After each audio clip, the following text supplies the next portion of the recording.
മാഷാഅല്ലാഹ്. അപ്പോൾ നമ്മൾ എർട്ടിക 2014 ഒരുപാട് പേര് എൻക്വയറി ഉണ്ടായിരുന്ന വാഹനമാണ്. കസ്റ്റമർ ഇന്ന് ഡെലിവറിക്ക് വന്നിട്ടുണ്ട്. നമ്മൾ വീഡിയോ ഇട്ട് അന്ന് തന്നെ ടോക്കൺ ആയിട്ട് കേട്ടോ. അപ്പോൾ നമ്മൾ വണ്ടി കൊടുക്കുന്നത് വെച്ചാൽ വൈക്കടക്കാണ്. നമ്മൾ ആൾ എത്തിയിട്ടുണ്ട്. ആദ്യം ആളെ പരിചയപ്പെടുത്തരാം. അസ്സലാമു അലൈക്കും. പേര് പറയും. നാസർ. സ്ഥലം എവിടെ നിന്ന് പറഞ്ഞു? വൈക്കടവ്. നിങ്ങൾ എന്ത് ജോലി എന്താണ്? മീൻ കച്ചവടം. മീൻ കച്ചവടം അല്ലേ? നിങ്ങൾ വേറെ വണ്ടി കാണാൻ പോയിരുന്നോ? വേറെ വണ്ടി കുറെ കണ്ടിരുന്നു. നമ്മളെ അലിഗേജ് തെരഞ്ഞെടുക്കാനുള്ള കാരണം ആ വീഡിയോസ് കണ്ടപ്പോൾ വണ്ടി ഇഷ്ടപ്പെട്ടു. പിറ്റേന്ന് രാവിലെ തന്നെ പോന്നു. നിങ്ങൾ തലേ ദിവസം രാത്രി മൂപ്പർ എന്ത് ചെയ്തേ? മെസ്സേജ് അയച്ചിരിക്കണേ രാത്രി. അന്ന് എനിക്ക് നോക്കാൻ പറ്റിയില്ല. ഒരുപാട് കോൾ വന്നിരുന്നു കേട്ടോ. നമ്മൾ എല്ലാവരും ക്ഷമ ചോദിക്കണം, ആരും അറ്റൻഡ് ചെയ്യാൻ പറ്റില്ല. പിറ്റേ ദിവസം നമ്മൾ രാവിലെ നോക്കണം. ഫസ്റ്റ് മെസ്സേജ് മൂപ്പരുതാണ്. ഞാൻ റീപ്ലൈ കൊടുത്തു.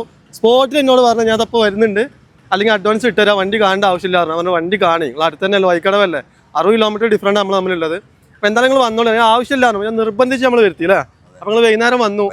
ഒന്ന് കണ്ടൊക്കെ ഇഷ്ടപ്പെട്ടോ? നമ്മൾ പറഞ്ഞ പോലെ ഉണ്ടായിരുന്നോ? പക്ക കണ്ടീഷൻ. ഓടിച്ചു നോക്കി വണ്ടി? ഓടിച്ചോക്കില്ല. അതെന്തേ? ഞാൻ ആ വണ്ടി കണ്ടീഷൻ കണ്ടപ്പോൾ പിന്നെ ഓക്കെ, എൻ്റെ വാക്ക് എല്ലാം വിശ്വസിച്ച് എല്ലാം ക്ലിയർ ആക്കി. ഞാൻ പറഞ്ഞ പോലെ ഉണ്ട്. നമ്മൾ കണ്ണൂരിൽ ഒരാളോട് സോറി ചോദിക്കണം പ്രത്യേകിച്ചിട്ടോ. മൂപ്പര് അഡ്വാൻസ് ഇടാൻ വേണ്ടി അക്കൗണ്ട് നമ്പർ കുറേ ചോദിച്ച് നമ്മൾ മൂപ്പര് വരാമെന്ന് പറഞ്ഞുകൊണ്ട് നമ്മൾ ആ അക്കൗണ്ട് നമ്പർ കൊടുത്തില്ല. മൂപ്പര് ഒരുപാട് ആഗ്രഹിച്ചിരുന്നു. ഞാൻ ആദ്യം വന്ന മെസ്സേജ് മൂപ്പരായിരുന്നു. മൂപ്പര് റീപ്ലൈ എടുത്തപ്പോൾ ഓക്കെ ആയി. രണ്ടാമതായിരുന്നു മൂപ്പര് വന്നത്. അപ്പോൾ കൂടെ ഇതാരാണ്? പേരക്കുട്ടികളെ. മോൻ്റെ പേരെന്താ? എത്രയിലാ പഠിക്കുന്നത്? 2ല്. അപ്പോൾ 2ാം ക്ലാസ്സിലാണ് പഠിക്കണത്. പേരക്കുട്ടിയാണ് അല്ലേ?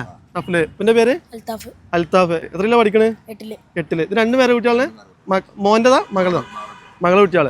വേറെ ആരും ഇല്ല കേട്ടോ. ഒരു ഫാമിലിയൊക്കെ ഉണ്ടാവുമെന്ന് കരുതിയിരുന്നു നമ്മൾ. പക്ഷെ ഇവര് ഒരു സ്കൂളൊക്കെ ലീവാക്കിയിട്ട് വണ്ടി എടുക്കാൻ വന്നാ അല്ലേ?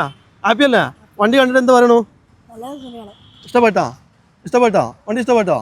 അപ്പോൾ ഓക്കെ. അപ്പോൾ എന്തായാലും നമ്മൾ കൂടുതൽ നീട്ടി കളിക്കില്ല. നമ്മൾ കാര്യങ്ങളൊക്കെ പറഞ്ഞല്ലോ. നമ്മൾ വണ്ടി ഡെലിവറി കൊടുക്കുകയാണ്. അലിഗേജിന് താഴെ കാണുന്ന ഈ പേജ് ഫോളോ ചെയ്ത് വെച്ചോളി. നമ്മൾ നല്ല നല്ല വണ്ടികൾ കൊണ്ടുവരും. നമ്മൾ എന്താണ് പറയുന്നത് അത് ആ വണ്ടിക്ക് ക്വാളിറ്റി ഉണ്ടാവും. ഇല്ലെങ്കിൽ നമ്മൾ ആ വണ്ടി തിരിച്ചെടുക്കും. അതാണ് നമ്മളെ കണ്ടീഷൻസ്. അപ്പോൾ എന്തായാലും കൂടുതൽ നീട്ടി കളിക്കാതെ നമ്മൾ വണ്ടി ഡെലിവറി എടുക്കുകയാണ്. അപ്പോൾ മാഷാഅല്ലാഹ് ഹൈറായിട്ട് എന്തായാലും. അപ്പോൾ ചാവി കൈമാറിയാലോ.